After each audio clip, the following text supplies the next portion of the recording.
All right, ladies and gentlemen, we're going to watch a little bit of Tony Bruschi.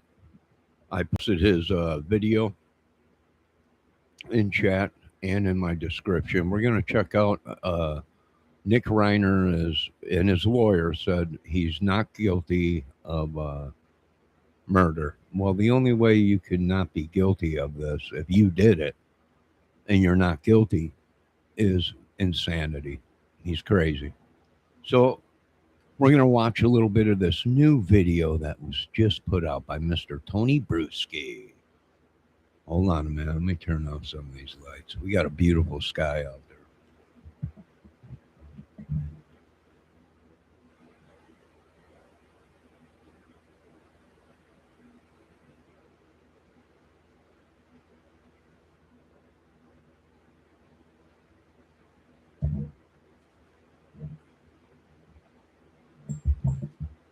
All right, let's check this out real quick.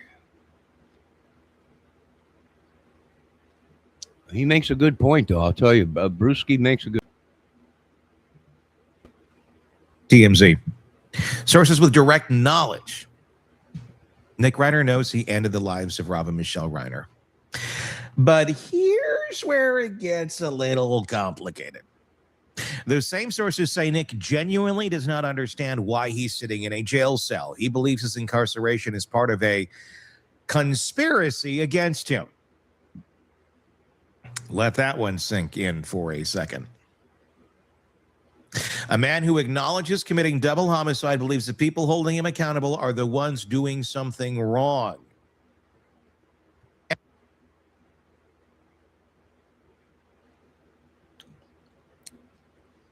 Excuse me. I'm eating dinner while I'm watching this. So Mr. Bruschi is saying that he's claiming he didn't do it, that he's being set up.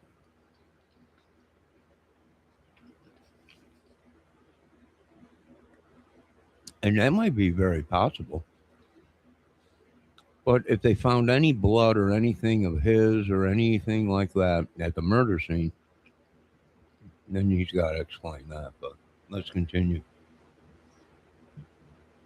And before you dismiss that as obvious insanity, which to be fair, it might be, consider that this claim leaked to TMZ at this exact moment is also the precise narrative an insanity defense needs the public to absorb before a trial. Consider that Nick Reiner has spent years making it impossible to distinguish between genuine delusion and strategic manipulation.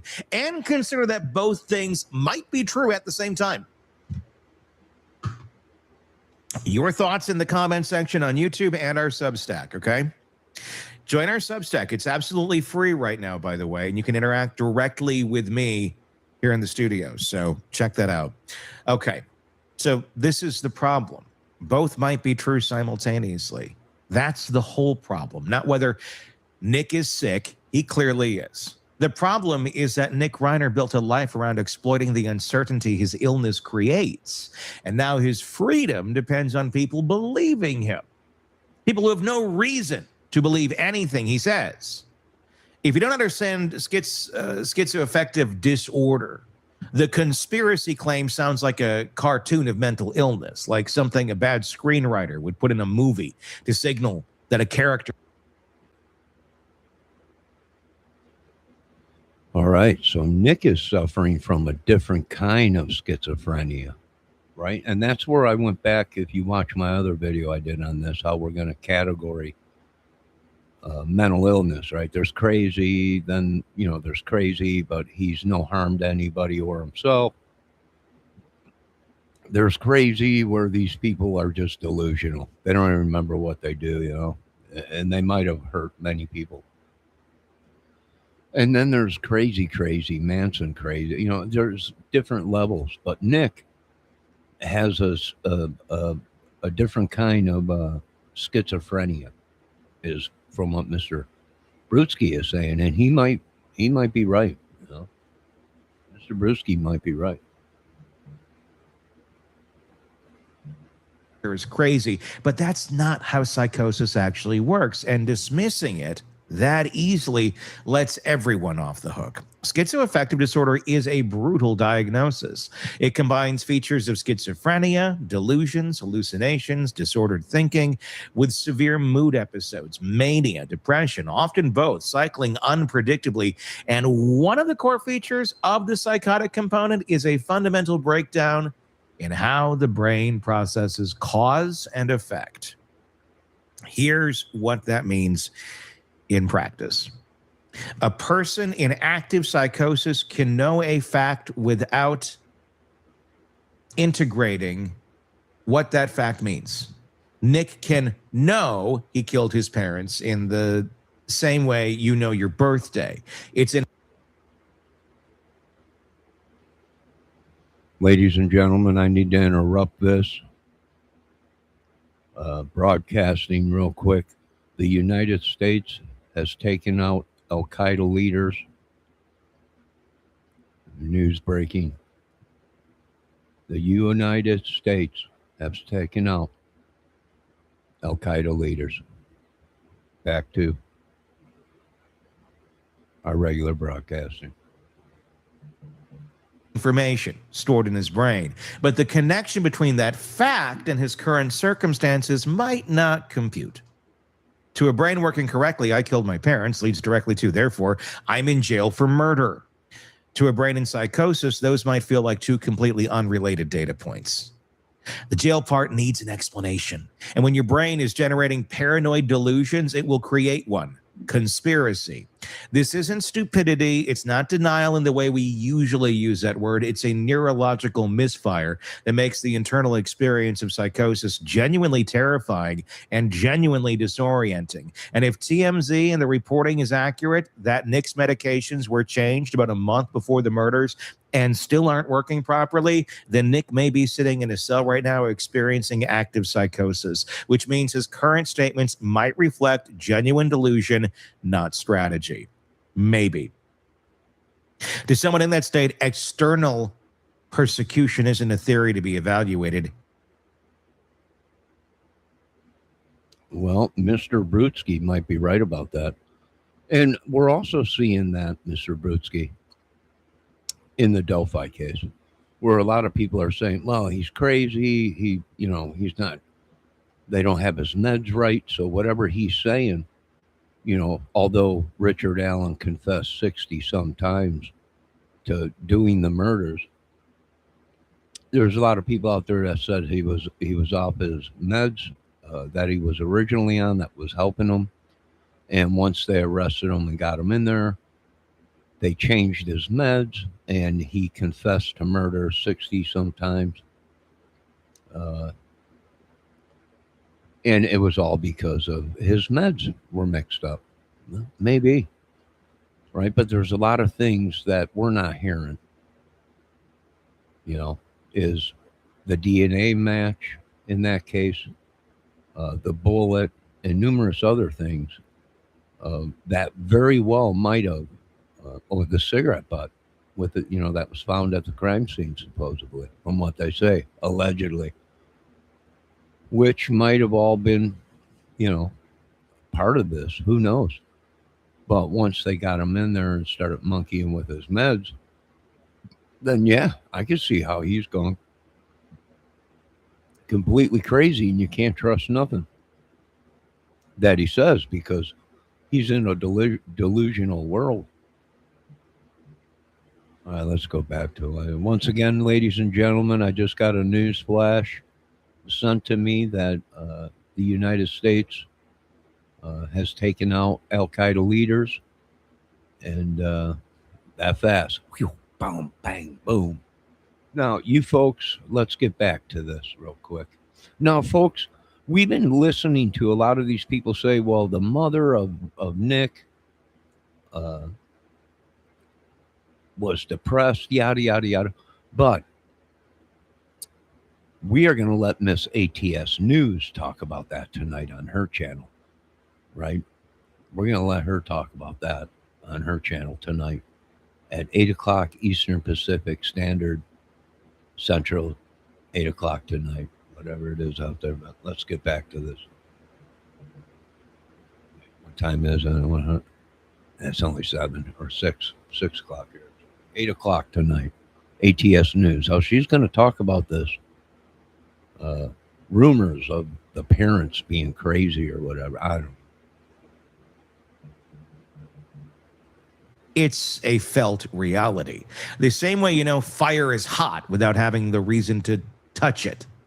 Nick may know with absolute cellular certainty that people are conspiring against him. You can't argue someone out of that. You can't logic them into seeing reality. The medicine, or the machine rather, of that process and that logic in that brain, it's broken. And here's the uncomfortable part. If that's true, if Nick is genuinely disconnected, then he might actually meet the legal standard for insanity. Not because he didn't know killing was wrong in some abstract sense, but because he cannot understand the nature and quality of what he did. He cannot connect the... No, that's also true. Nick could have known what he was doing inside of his head as he was killing his parents, but his mental illness, there was nothing he could do.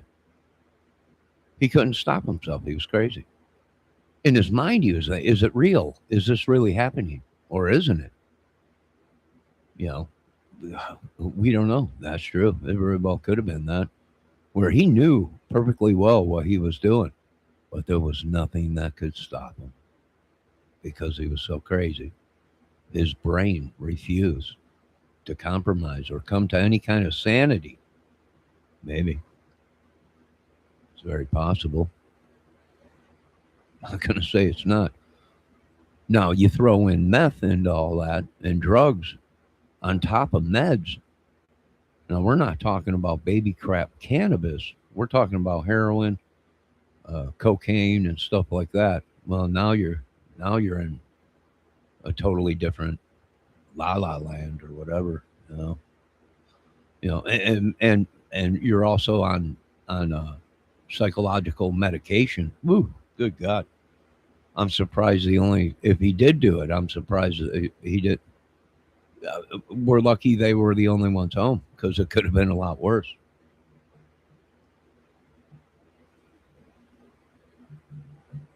Act to the consequence, and the law, however imperfectly, recognizes that some people are too sick to be held fully responsible. That's essentially what you get when we're talking about Alan Jackson saying under California law, he's not guilty of murder. It's a real thing that happens, and it might be happening here. But Nick Reiner isn't just a man with a diagnosis. He's a man with...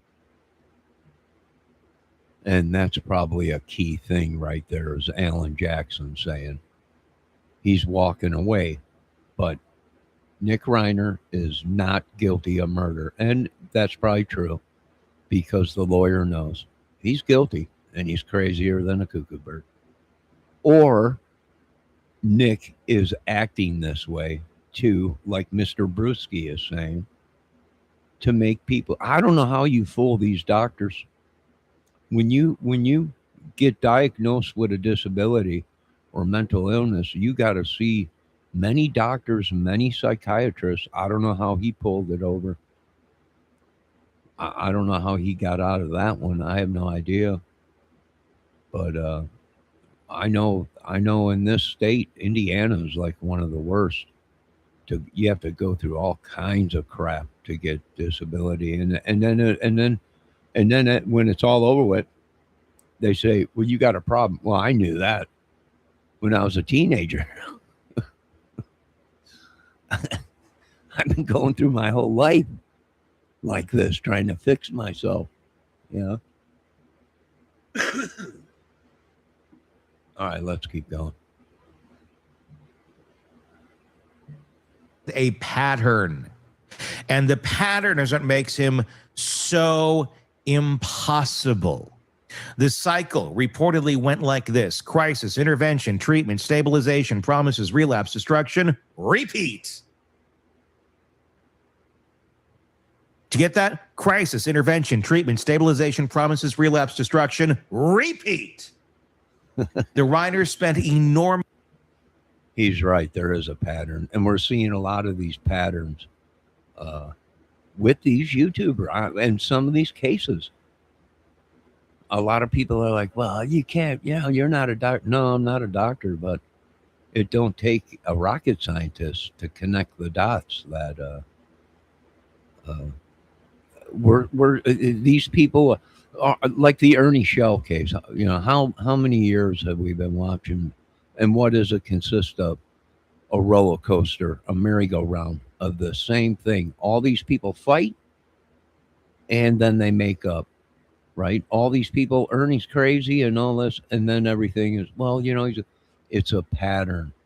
And we've been watching this pattern with these YouTubers for many years.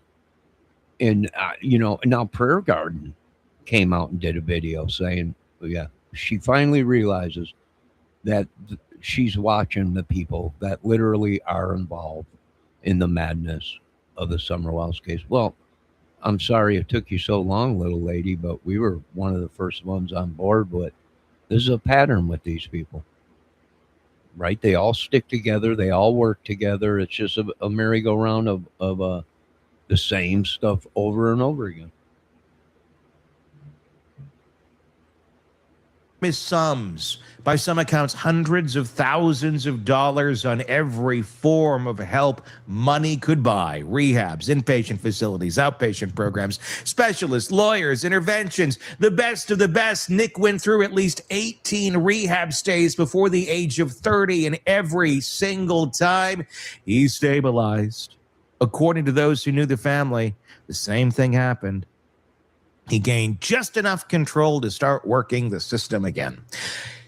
Here's what nobody wants to say out loud: mental illness and manipulation are not mutually exclusive. They can coexist in the same person, sometimes in the same moment. Nick, when stable, allegedly knew exactly how to leverage his diagnosis, how to present in a clinical setting, how to say the words that would get him released, how to extract money and resources from people who loved him, how to make promises he had no intention of keeping. Well, that sounds like a lot of these YouTubers we watch. To be honest. I'm sorry, I'm going to be honest. But the Brutski is right. He's right. It's a pattern. And we get in these patterns and they can't break away from it. It's the same stuff. We are listening to the same stuff with the Summer Wells case as we did years ago. 4 years ago, or how long ever it's been, 5 years, with some of these dudes. It is just manipulation, psychotic madness, meth induced, drug, sex, madness. And when are these people going to realize it over there that this is a pattern with these people? And they just can't figure it out.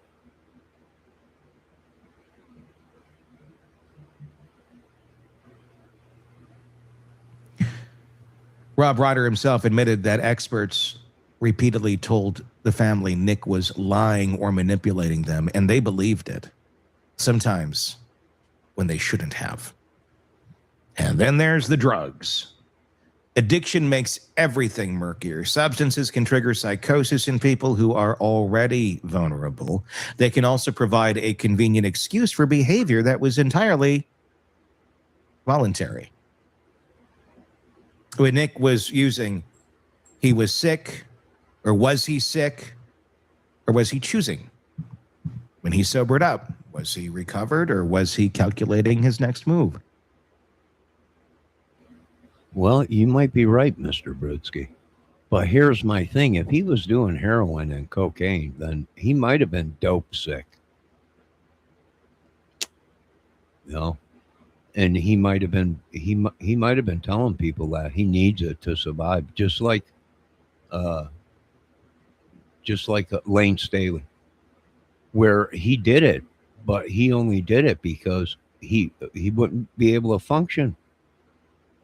He'd be curled up in a ball, cold sweats, palmy sweat, hands sweating like crazy. because he's dope sick. So therefore, he would have to do some dope to just function, to just get up and move around. So if if if Nick has been doing these drugs for many years plus, meds on top of it, when they gave me meds, that was the first thing out of their mouths. Don't drink with this stuff. Don't do any drugs. It'll kill you in a heartbeat. And I listened to them. I didn't monkey with anything. When they gave me them pills, they were like, don't be drinking alcohol with these things. Don't be doing anything. And I was like, yes, sir. They're like, it can kill you that fast. I was like, dang. So, and that might be the problem here is they were doing these drugs on top of the meds and then throw in alcohol. Phew. I imagine they were on cloud nine. Those questions don't have clean answers. They have years of exhausted family members trying to figure out who they were actually talking to at any given moment. Eventually, allegedly, Rob and Michelle Reiner reached a point where they couldn't tell the difference anymore, where every conversation with their son required a mental calculation. Is this real? Is this the manipulation? Is he having an episode or is he running a play? That's not a failure of love. That's what years of this cycle does to a family. It poisons the ability to trust, even when trust might be warranted. It makes every interaction a guess. I agree with Mr. Brodsky. And we might be able to see this in the Gypsy Rose case, where if her mother was crazy, then the daughter probably was drove crazy, right? A product of the family. And everybody has that one person, either mother, father, brother, sister, that's just a nut job. And the whole year they've been playing us all along, and then whenever something bad happened, how could you? I'm your mother or father, when really they're the nut jobs, complete cuckoos for Cocoa Puffs. So yeah, I agree. I agree. Uh, I'll be the first one to admit I'm an idiot, got problems, but there's a difference between us crazies and these people that have been doing this for many years. And Brutsky's right. He probably knew exactly what drugs to take, what drugs not to take. He probably knew what to say, what not to say, to get his whole way. And then it just repeats all over again. A pattern.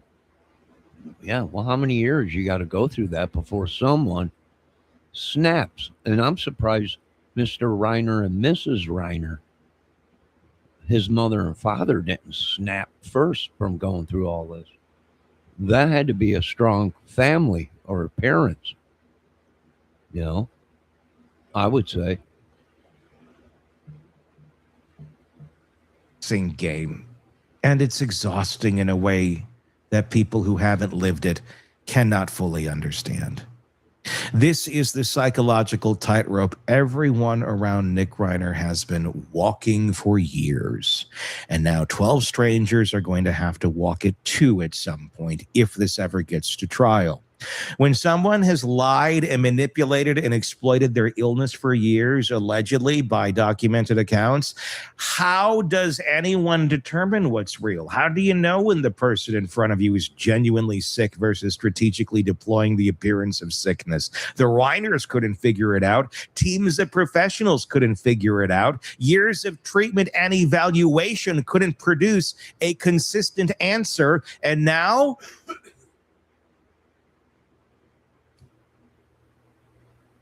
the court, judge, jury at some point supposed to do what everyone else failed to do? The insanity defense in California doesn't require proving that Nick didn't know right from wrong. That's a common misconception. It requires proving he didn't understand the nature and quality of his actions. A man who says, I killed them, but me being in jail is a conspiracy might genuinely meet that standard. He might be living. Well, my question is why are we not picking his brain more? All right, you killed them, Nick, and you're here because you think it's a conspiracy against you. Well, did you kill them for somebody? Were you put up to this by somebody? Right? How could it be a conspiracy if you're saying you killed them? What is the MO for you killing them? If you're here in prison and you're innocent and you have no idea why you're here and you just killed two people, tell your story. Tell your story. You'd have to be messed up in the head if you just committed two murders. You're saying you did it, but you have no idea why you're in jail. Right? Only a madman would be asking that question. You'd have to sit him down. He's like a kid. You killed your family. Right? That's against the law. Therefore, that's why you're here in prison. You're crazy. You might have to get that verbal with him. You might have to pick his brains if he's screaming out he did it, but he has no idea why he's in prison. Or well, did he do it for some? Did someone put him up? Or did he do it for the drugs? Did he do it? What was the motive? And I'm sure we're going to find out the motive is he's just a nut job. And he very well might be playing the system or whatever. I don't know. I mean, we're all nut jobs, but we ain't out killing our families and pumping a bunch of drugs in us and everything, I mean, I'm dumb, but I ain't that dumb. You got mental problems, and the doctors and scientists and everyone says you can't be, there's certain things you can't do or you're going to end up dead or in a nut hut. So I don't know. Proof of a broken brain unable to connect cause to effect, or he might be performing the exact role his defense needs him to play because he's smart enough to know what that role is. Aha. Well, Mr. Brewski plays or has plays. I mean to say, Mr. Brewski is right about that. He might not be as crazy as we think. Nah. The whole dang thing might be, maybe. The scientists and doctors will be able to tell when they reevaluate him for this and everything. He's crazier than a coon. And he's faking the whole dang thing. Well, that's why I say with this stuff, the government is so strict with this crap, with disability and mental illness crap. You got to jump through hoops for a long time. And if you're acting, they'll know. And they'll know if you're legitimately brain damage or got problems, they're the professionals. We're just the idiots.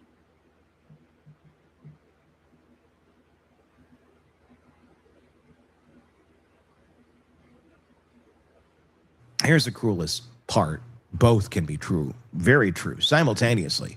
Nick can be genuinely psychotic right now and be instinctively falling into manipulative patterns that have served him his whole life.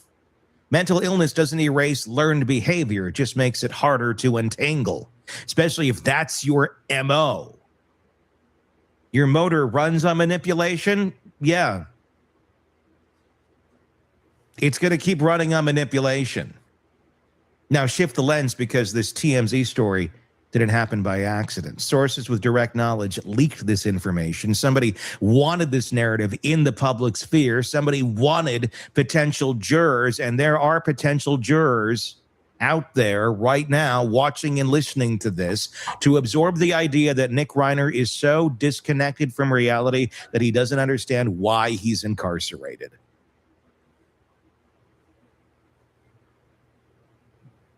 Yeah.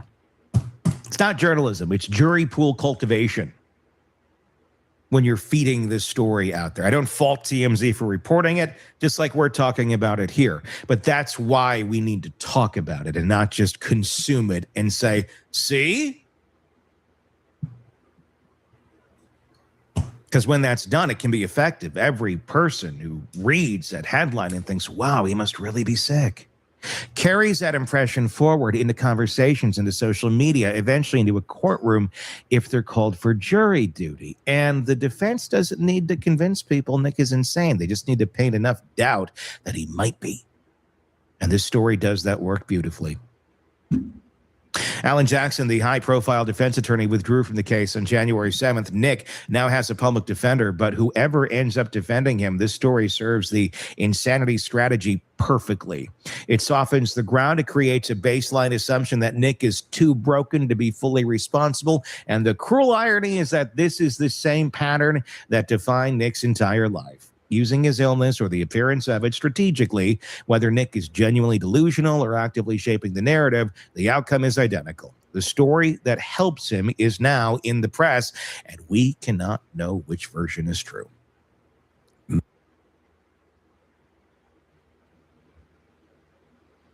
Well, he's got a point. I don't. What can you do? They're going to have to prove he's insane. He's a nut job. They're going to have to reevaluate him. We already know he's got a problem. He'd have to have a problem to do this. Whether he was crazy or not, killing your family is not good. Manipulating the whole world is not good. And it might have been a tool for him to make people feel bad for him, whatever, the family, we don't know what to do. Here's a bunch of money here, go do this, or what, we have no idea. Or his friends or whatever could have been telling him differently and feeding him full of drugs and stuff, meth and cocaine, even high potent cannabis. I mean, you get them, what is it, like 50, 60% THC or whatever. Yeah, that can be pretty dangerous. That itself might have drove him into, I mean, if he was smoking the high dollar crap, that high dollar stuff that all these famous people smoke, 60, 70% THC. Then yeah, I can see how he'd be going a little bit crazy, and then throw meds on top of it, psychological meds and everything. Yeah, he was probably a nut job, just waiting to go off on people. He would have had to have been lost in his own head, completely crazy. And some of the photos he took, his eyeballs are so wide. Either he's all up on meth, or he's lost his mind. We see that in psychosis people, is where their eyes get real big, and you ask, "Are you on any drugs?" "No, I don't do drugs," and they were telling the truth. They didn't do drugs. It was the chemical inside their body, their PhD or whatever they want to call it. The chemicals inside their body weren't right. And it was causing them to look like they were on meth. Giant eyeballs ready to pop out of your eyes and everything. But that was literally psychosis, And it could have been mistaken for meth use. But here's the thing. We've seen Nick on film snorting drugs.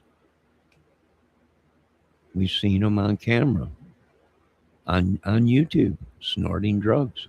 So maybe Nick Reiner is lost. Maybe he's in a jail cell right now, experiencing a reality that none of us can access, genuinely unable to understand how he got there. Schizoaffective disorder is a devastating illness. And there are people, many of them, who commit acts in psychotic states that they would never commit if their brains were functioning properly. The legal system has an insanity defense for a reason. Some people really are too sick to be held responsible. But Nick also has a decades-long history of allegedly burning every person in every system that tried to help him. He has a pattern of stabilizing, manipulating, promising, destroying, and repeating. The night before the murders, he was allegedly so disruptive at a Christmas party hosted by Conan O'Brien, getting into a heated argument with his father after behaving erratically around other guests, and now he's sitting in jail, either genuinely lost in delusion or performing the most important role of his life. Maybe it's not either or. Maybe it's both. Maybe after years of blurring the lines between symptom and strategy, even Nick doesn't know which it is anymore. Maybe that line never existed clearly in the first place. The brain doesn't compartmentalize as cleanly as we'd like. Illness and intent and learned behavior bleed into each other, and teasing them apart isn't always possible. Even with the best clinical tools, even with years of observation, even with unlimited resources.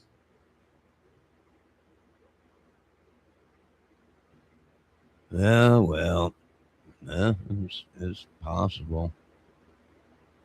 I know I've gone off the deep end, but not that deep. Really, we're going to have to start categorizing some of this, but it is a pattern with them. And we're seeing these patterns in these other YouTubers. And I've been blowing the whistle, and now everyone's coming around going, it is a pattern, son of a gun. I'm like, yeah, well, we've been watching it. It goes round and round and round with these folks. Either they're best of buddies or they're all psychotic, and it's just they're on the devil's train, and it keeps going round, round, round, round. Same thing, just a different day. Yeah, maybe there might be some of us out there that are right about this. The whole Ernie Shell thing, yeah, I know it. There's a pattern there.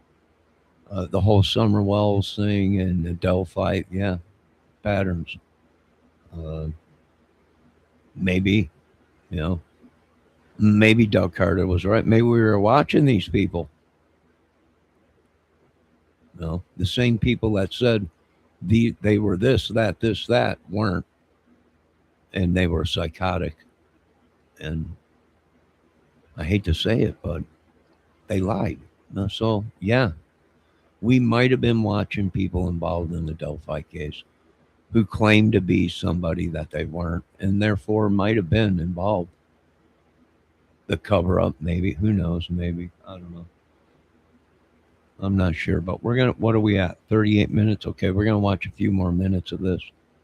And then I got to clean up my mess from dinner, man. I just had hamburgers with them dried onions. And oh my God, it was so good. It was pretty good. The Reiners tried. They had the money, they had the access, they had the experts, and they still ended up dead. Allegedly at the hands of the son they couldn't figure out. Nick Reiner spent years making it impossible for anyone to trust him. He burned his family. He burned clinicians. He burned every system that tried to intervene. He took help and rejected help and took it again and weaponized it, allegedly over and over and over. And now the system, when his life depends on being believed, he's asking it to do what his own parents couldn't, to look at him and to see the truth, to know somehow whether he's a broken man who couldn't control what his brain made him do, or a manipulator running the longest con of his life. Maybe he's genuinely lost in psychosis. Maybe he's executing a defense strategy, consciously or unconsciously. Maybe it's both. Maybe it doesn't matter anymore because the result is the same. Nobody knows. But here's the thing. If nobody can tell the difference between Nick Reiner's genuine illness and Nick Reiner's strategic manipulation, that's not the system failing him. That's his legacy catching up with him. Give me your thoughts in the comment section.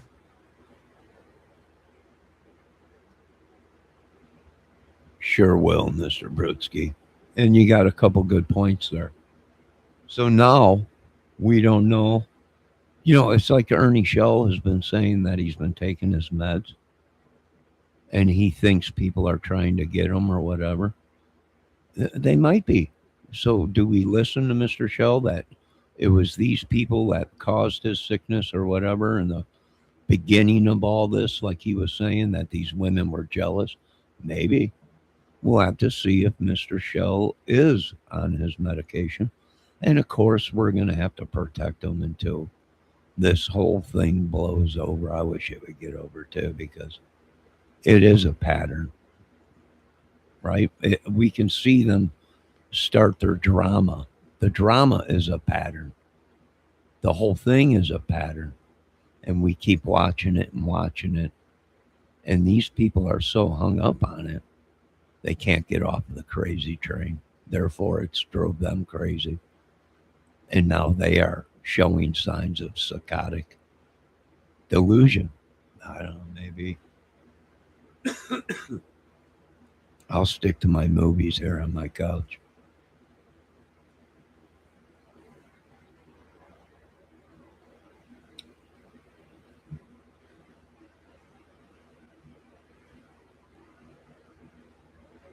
All right, so that concludes this thing on the Nick Reiner. Now make sure you check out Miss ATS News tonight at 8 o'clock, where she's going to be discussing the Reiner case and Nick's mother.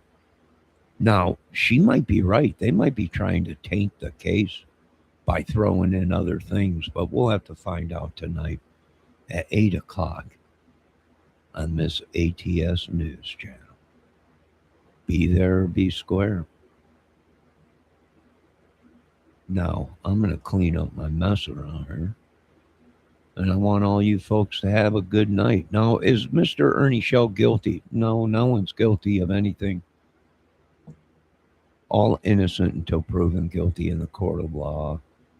Andrew Hiltz and all them. I have no idea. No one knows these people. I don't look people's history up. I wasn't raised that way, and I don't get paid enough money to be doing the government's job. So I have no idea if these folks are telling the truth or not. You'll know whether we were right or not is when they're locked up in jail and there's an arrest record, or they're inside of a mental institution or something. Other than that, I this channel has no idea, because I don't look people's past up. I was raised, you're breaking the law. Mind your own business. You know, that's the way we were raised. Now, it's another thing when they put all this information out on themselves and on their channels and people talking about it. You know, there's not much you can do about that. You know, if people look up your past, they're looking up your past. I don't know. You know, it's obvious these people aren't wanted because they're on YouTube and Facebook. Well, I don't think any of us would be here if we were wanted by the government on YouTube or Facebook. Probably be in jail by now. So also take that in consideration. And if you watch these guys long enough, I guarantee you will. You will be hypnotized, memorized, possibly MK Ultra. I'm just being honest with these people. I'm not going to lie to these people. That's what they wanted me to do, but I'm not. I'm not going to lie to. I'm not going to lie to myself. I love myself too much now. At one time I didn't, but I do now. And I got kids, even though they can't stand me. It's something. It was a gift from God. So all glory to God for that. But I can't tell these people what to think. They want to think we're crazy. We're crazy. If they want to think they're crazy, then they're crazy. You can't change people's minds.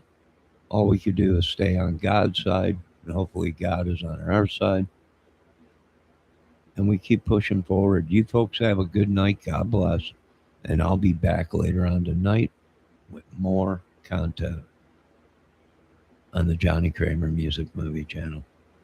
Extravaganza. Thank you very much. Have a good night.